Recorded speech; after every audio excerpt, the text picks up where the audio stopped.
VBTO2 has already begun, and with the stream from this morning, we already know Blaster Dark's effect. But before we go into what the title of this video says, let's talk about everything in order so that we can have context to really talk about Blaster Blade himself. So starting things off with our first card of the day, we have a Knight of Isolation, Oingus. So this guy is pretty simple. If you have no other rear guards, he gets power plus 10k. Now, this effect has a lot of potential, to be honest. Depending on how the retire patterns for Shadow Paladin's self-retire effects that they always get go, this could end up being really good because, like, just a 20k attacker for free is really great. On early game turns, you call this as your only attacker, that's really great too. Now, if either of the grade 3s that Shadow Paladins run doesn't retire, that's going to be a bit of a problem for the deck. Because then, well, for this card specifically, that'll really screw its potential. But honestly, this card is not something you should be sleeping on. This has a ridiculous amount of potential, to be perfectly honest. And I would not at all be surprised to see this as a staple 3 or 4 of. Moving on, we have Nightmare Painter, who is very interesting. Nightmare Painter is a 7k that when placed, you can put a grade 1 or less rear guard from your drop zone into your soul. This unit gets power plus 3k until end of turn, so it becomes a 10k booster for the turn. Then you probably retired it off with something, and then things continue. So that's pretty solid. It has been given an alternate art for an event promo, just like Wingle did. So I find that fairly interesting that happened.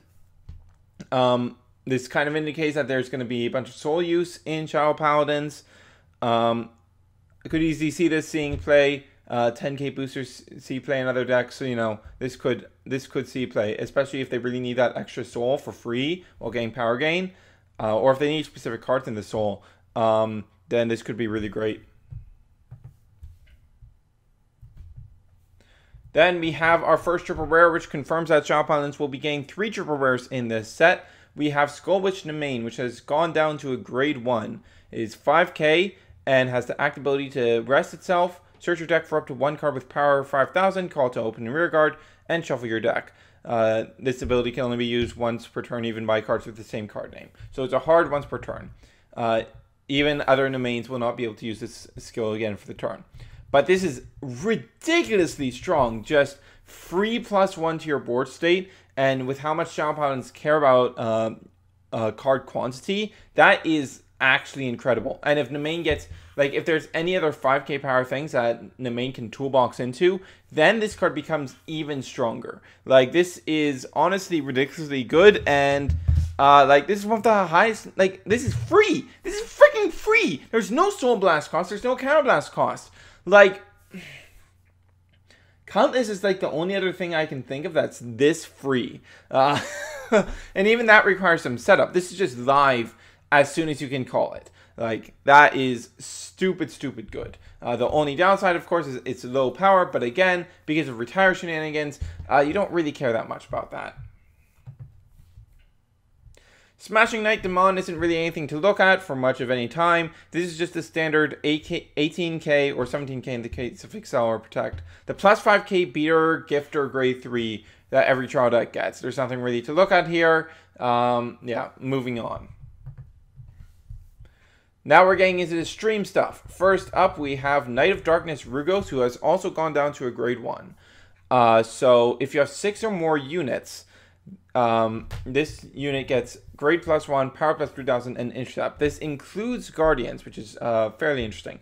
So basically, this thing can become a Force Vanilla, which are the grade 2 10k power, 10k shield interceptors. But it needs 6 units, which is a concept.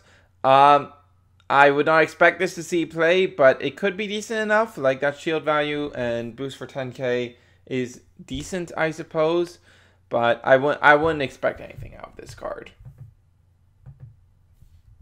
Now, getting into the juicy stuff, we have Blaster Javelin from the trial deck, When placed, if you have another grade 1 or less rear guard, Counterblast 1 to draw a card, and it gets power plus 3k. So this is a way better Allen in a lot of ways, and because you're Shallow Paladin and you're going to be freeing up your board, that allows more opportunities for this to come down and give you a Counterblast 1 plus 1. And if you say form a double grade 1 column with this 11 and whatever's behind for 8k, or it could be like a Nightmare Painter for 10k, so against your opponent's grade 2 Vanguard, you're swinging for 21k, pretty solid. And then your grade 3 comes down and retires it off, clears off that column, so it's not screwing over your board for turns on end, and now you can bring down more Javelins, and the main filling your board with grade 1s makes this ability really easy to proc. Not needing to invest another card from hand makes it a lot better than Allen in most regards. There's some niche regards where you don't have another grade 1, or you don't have another grade 1 that you want to call, where it's a bit more limited than Allen, but in most ways it is better than Allen. And that makes this card absolutely fantastic. Like, really happy to see this. And this indicates that Shallow Paladins are going to be a clan that's going to be getting Counterblast 1 plus 1s, which is very good for them. Blaster Dark ain't looking so hot. So, Blaster Dark got revealed in all his Fedora tipping goodness. So on VNR, when placed, you Counterblast 1, your opponent chooses one of his rear guards and retires it. And once per turn, if your opponent has no rear guards, discard a card from your hand, and this unit gets drive plus 1 until end of turn. Now, that Vanguard only effect is actually pretty nice. Like, that is a very nice filter, but if you are playing in a, like, if you're thinking, hey, I'm going to need to play in a way to prevent this from happening, and that gives the Counterblast to retire ability value, you're thinking about it the wrong way. At the end of the day, this is still a +0. This is not something that you should be worrying super hard about to prevent your opponent from getting, because they're not actually generating card advantage, unless they check some kind of trigger.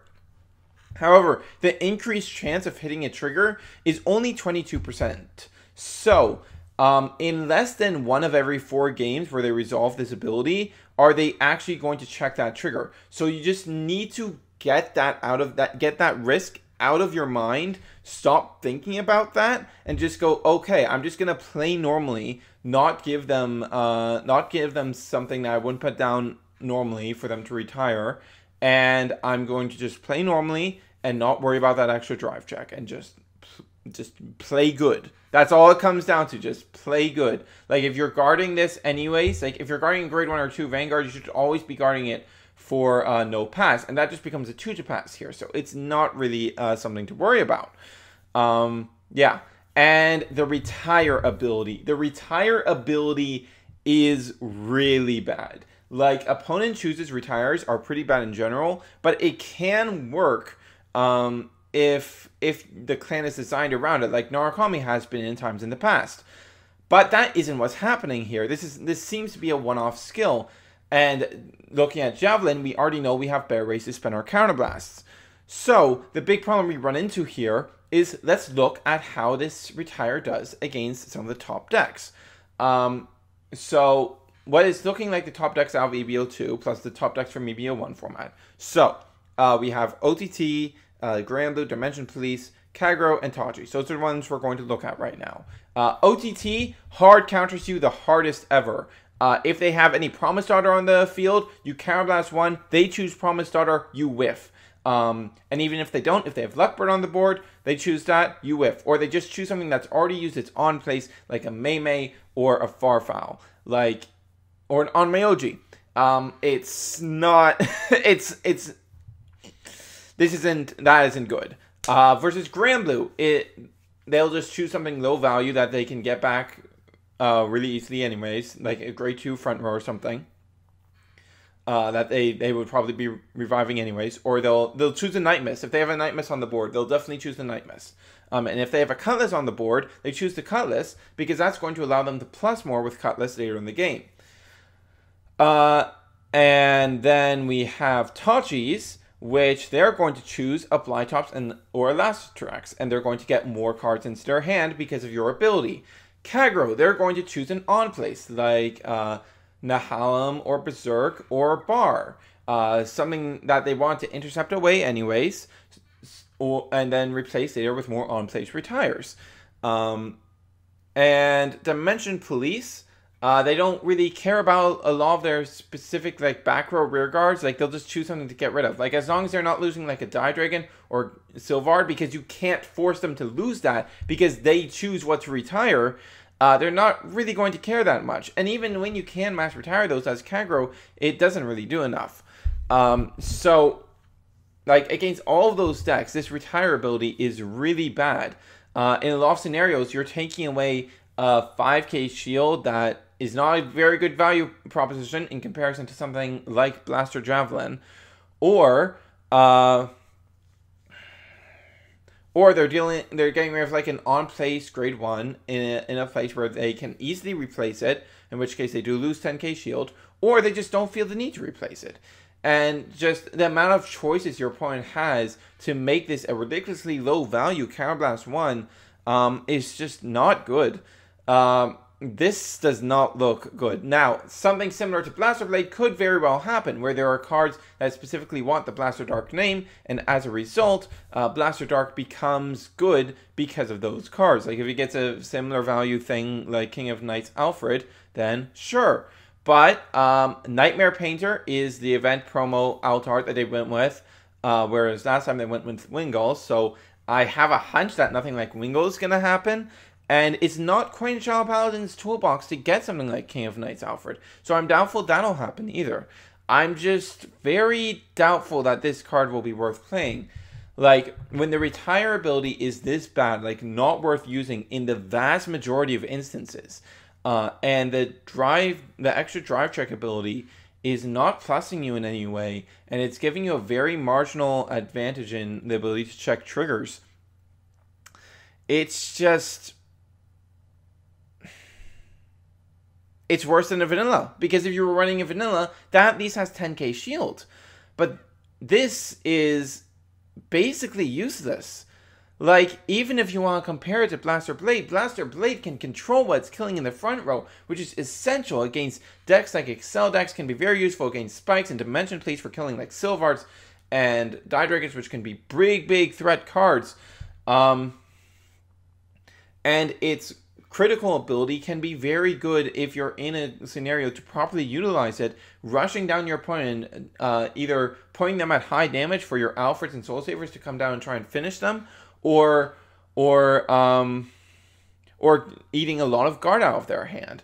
It's just really bad. Like I've reiterated this over and over again, but this does not look good. Yeah, and that's going to be the video, I think.